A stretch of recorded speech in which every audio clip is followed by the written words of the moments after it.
మన ప్రభువును రక్షకుడైన యేసుక్రీస్తు పరిశుద్ధ నామమున వందనాలు. ప్రియదేవుని సంగమ ప్రియదేవుని బిడ్డలారా, మరి అదే కాల సమయం దేవుని వాక్యం ధ్యానించిన ముందుగా ప్రార్థన చేసుకున్నాం. ప్రార్థన కృపగల తండ్రి, దయగల యేసయ్య బంగారు పాదాలకు లెక్కలేని వందనాలు, స్తుతులు, స్తోత్రములు. గతించిన రాత్రి నీ రేఖల చాటును కాపాడి సంరక్షించిన దేవ, మరి అదే కాల సమయం సజీవ లేఖను చేరి ప్రార్థించండుగా వాక్యమైన దేవుడు వాక్యం ద్వారా నాతో మాతో మాట్లాడి మీరే మహిమగంత ప్రభావాలు పొందమని యేసునామమున అడుగుచున్నాం తండ్రి, ఆమె. ప్రియదేవుని సంగమ ప్రియదేవుని బిడ్డల నడిదను ఏర్పాటు చేయడం వాక్య భాగము ఆది కాండము 45వ అధ్యాయము 16 నుంచి 28 వచనములు ఈ విధంగా రాయబడినవి. ఆది కాండము 45వ అధ్యాయము 16 నుంచి 28 వచనములు ఈ విధంగా రాయబడినవి. యోసేపు యొక్క సహోదరులు వచ్చిన వర్తమానము ఫరో ఇంటిలో వినబడెను. అది ఫరోకును అతని సేవకులకును ఇష్టముగా ఉండెను. ప్రియదేవుని సంగమ ప్రియదేవుని బిడ్డలారా, మరి ఎంతకాలము ఫరోకు ఈ విషయం తెలియదు. ఏది యోసేపు సహోదరులు రావడం, యాకోబు కుమారులు రావడం, తన అన్నలు వచ్చి వారి అవసరతల నిమిత్తం ఆహారం పట్టుకెళ్ళడం, మరలా రెండోసారి వారు రావడానికి మరి యోసేపు పెట్టిన ఆ యొక్క కండిషన్స్ అన్నిటికీ వాళ్ళు అంగీకరించి వెళ్ళటం రావడం జరిగింది. ఈ సందర్భంలో ఈ విషయాలన్నీ కూడా మరి యోసేపు యొక్క సంరక్షణలో ఉన్న అధికారులు ఇవి ఫరోకు తెలియజేశారు. అంటే యోసేపు యొక్క సహోదరులని, యాకోబు యొక్క కుమారులని ఇవి తెలియజేసినప్పుడు ఆ వార్త విన్న ఫరో అది బహుగా సంతోషించి ఆ ఇష్టాన్ని వ్యక్తపరిచాడు. అందుకే ఇక్కడ వాక్యం సెలవిస్తుంది, యోసేపు యొక్క సహోదరులు వచ్చిన వర్తమానము ఫరో ఇంటిలోకి వినబడెను, అది ఫరోకును అతని సేవకులకును ఇష్టముగా ఉండెను.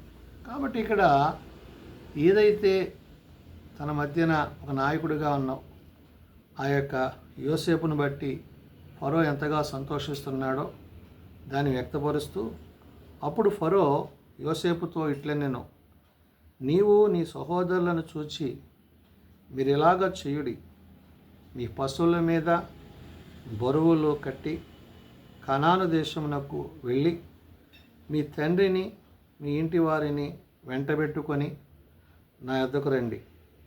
ఐగుప్తు దేశమందలి మంచి వస్తువులను మీకు ఇచ్చేదను, ఈ దేశము యొక్క సారము మీకు అనుభవించదు.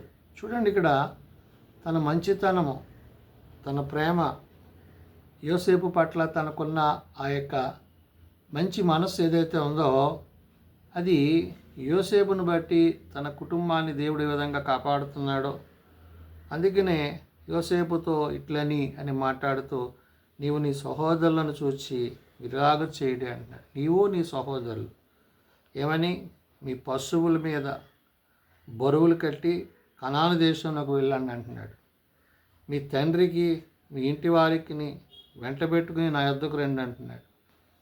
ఐగుప్తు దేశమందలి మంచి వస్తువులను మీకు ఇచ్చేదని అంటున్నాడు. ఈ దేశం యొక్క సారము మీకు అనుభవించేదని అంటున్నాడు. అంటే ఏది అవసరమో, ఏది ఎక్కడైనదో వాటన్నిటినీ కూడా ఫరో యోసేపు యొక్క సహోదరులకు తన కుటుంబానికి ఇష్టపడ్డాడు. అంత మాత్రమే కాదు, నీకు ఆజ్ఞ అయినది కదా, దీన్ని చేయుడి, మీ పిల్లల కొరకును మీ భార్యల కొరకును ఐగుప్తులో నుండి బండ్లను తీసుకొని పోయి మీ తండ్రిని వెంటబెట్టుకొని రండి అన్నాడు. మీ బిడ్డలు, మీ కుటుంబాలు ఇవన్నీ కూడా ఆశీర్వాదకరంగా దీవెనకరంగా ఉండాలని ఏది అవసరమో ఏది ఎక్కడో వాటిని తీసుకెళ్ళండి అంటున్నాడు. ఐగుప్తు దేశం అంతటిలోనున్న మంచి వస్తువులు మీవే అగును గనుక మీ సామాగ్రిని లక్ష్య పెట్టకూడని చెప్పుమనగా, అంటే వారి అక్కరలన్నీ కూడా తీరుస్తున్నాడు. ఆహారమే కాదు, వారికి కావలసిన వాటన్నిటిని వారి బిడ్డలకు కూడా ఇవ్వడానికి ఫరో మంచి మనస్సు కలిగిన వాడే ఉన్నాడు అంటూ ఇశ్రాయేలీయులు కుమారులు అలాగుననే చేశారు. యోసేపు ఫరో మాట చొప్పున వారికి బండ్లను ఇప్పించెను, మార్గమున ఆహారము ఇప్పించను. మరి యోసేపుకు అధికారం ఉన్నప్పటికీ ఒక బాధ్యత కలిగిన పనివాడిగా మరి రాజు అయిన ఫరో ఎదుట వాటన్నిటి విషయంలో తాను సమ్మతించిన వాడిగా, ఫరోకు విలువిచ్చిన వాడిగా, ఫరో మాటను మరి దేవుని మాటగా అక్కడ మనం చూడగలం. అంటే అతడు వారికి 2 దుస్తులు బట్టలు ఇచ్చెను, బెన్యామీనుకు 300 తులముల వెండియును 5 దుస్తులను బట్టలను ఇచ్చాను. చూడండి, వారి అవసరతల్లో, వారి అక్కర్లో అన్ని విధాలుగా సహాయపడుతున్నాడు. వారికి ఏవైతే కావాలో ఆ వస్త్రాలు వాటిని ఇస్తున్నాడు. అతడు తన తండ్రి నిమిత్తము ఐగుప్తులోనున్న మంచి వస్తువులను మోచున్న 10 గాడిదలను అంటున్నాడు. అంటే ఈ బరువులు మోసుకెళ్ళే గాడిదలు బలమైనవి, పుష్టిగలవి, వాటిని కూడా వారికి ఇస్తున్నాడు. మార్గమునకు తన తండ్రి నిమిత్తం ఆహారమునంటాడు. ప్రత్యేకించి తండ్రి గారికి మరి యాకోబు గారికి కావాల్సిన ఆహారాన్ని పంపిస్తున్నాడు. ఇతర ధాన్యమును తిను బండారములను మోయుచున్న 10 ఆడుగాడిదలను పంపాడంట. చూడండి, ఇక్కడ ఏది కూడా కొదువు కాకుండా, ఏది కూడా తక్కువ కాకుండా వాటన్నిటిని సమకూరుస్తున్నాడు, పంపిస్తున్నాడు. అప్పుడు అతడు తన సహోదరులను సాగనంపి వారు బయలుదేరుచుండగా మార్గమందు కలహపడకూడని వారితో చెప్పింది. అంటే ఇవి వెళ్తున్నప్పుడు ఈ మార్గంలో మరి ఆ అపవాది ఒకవేళ వీళ్ళలో ప్రవేశించి వారి యొద్ద ఉన్న వాటి విషయంలో మరి ఏదైనా వాళ్ళలో కలతలు వస్తాయేమో అని చెప్పి ఇక్కడ యోసేపు అంటున్నాడు. ఏమంటున్నాడు? అప్పుడు తన సహోదరులను సాగనంపి వారు బయలుదేరుచుండగా మార్గమందు కలహపడకూడని వారితో చెప్పింది. అంటే ఏ విధమైన పట్లాట్లు, ఏ విధమైన మనస్పర్ధలు మీలో ఉండకూడదు అంటున్నాడు. వారు ఐగుప్తు నుండి బయలుదేరిన కనాను దేశమునకు తన తండ్రి అయిన యాకోబు వద్దకు వచ్చి యోసేపు ఇంకా బ్రతికి ఉండి ఐగుప్తు దేశం అంతటిని ఏలుచున్నాడని అతనికి తెలియజేసి, తండ్రికి ఈ విషయాలు కుమారులు వచ్చి చెప్తున్నారు. ఈ విషయాలన్నీ చెప్తూ, నాయనా ఇదిగో నీ కుమారుడు యోసేపు చనిపోలేదు, బ్రతికే ఉన్నాడు, ఐగుప్తులో ఒక ఉన్నతమైన స్థానంలో దేవుడు అతన్ని పెట్టాడు అని చెప్పినప్పుడు, అయితే అతడు వారి మాట నమ్మలేదు కనుక అతడు నిశ్చేష్టుడు. ఆయన వారు చెప్తుంటే నమ్మట్లేదు, వింటున్నాడే కానీ ఏమీ అర్థం కాని పరిస్థితుల్లో తండ్రి యాకోబు ఉన్నాడు. అయితే అప్పుడు వారు యోసేపు తమతో చెప్పిన మాటలన్నిటినీ అతనితో చెప్పిరి. అతడు తన్ను ఎక్కించుకొని పోవుటకు యోసేపు పంపిన బండ్లను చూచినప్పుడు వారి తండ్రి అయిన యాకోబు ప్రాణము తెప్పరిల్లను. చూడండి, కుమారుడు ఎంత ప్రేమ కలిగినాడో ఆ ప్రేమను వ్యక్తపరచడమే కాదు, తిరిగి తన తండ్రిని తీసుకురావడానికి ఏవైతే ఆ బళ్ళను పంపించాడో అవన్నీ కూడా వారికి చూపించినప్పుడు అప్పుడు యాకోబు యొక్క ప్రాణము తెప్పరిల్లిందంట. అంటే ఆనందం, సంతోషం, తను అనుకున్నదంతా మరి ఏదైతే పోగొట్టుకున్నాడు అనుకున్నాడు, ఆ పోగొట్టుకున్న కుమారుడు తిరిగి తనకి రాబోతున్నాడనే విషయాన్ని ఇక్కడ యాకోబు యోసేపుని గురించి అంటాడు.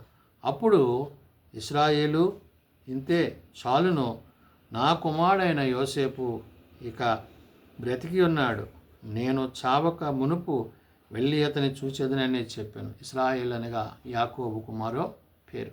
కాబట్టి ఇక్కడ దేవుని ప్రేమలో, దేవుని కృపలో వర్ధిల్లుతున్న యోసేపును మరి తన తండ్రి కలవబోతున్న సందర్భాలు నిజమే బిడ్డలారా, దేవుడు నమ్మదగినవాడు. కాబట్టి యోసేపు యొక్క ప్రార్థనలు, యాకోబు యొక్క ప్రార్థనలు, వారి కుటుంబీకుల్లో వచ్చిన కలహాలు ఇవన్నీ కూడా దేవుడు సరిచేసి వారిని మరలా ఒక ఉన్నతమైన స్థానానికి నడిపించడానికి దేవుడు ఇష్టపడుతున్నాడు.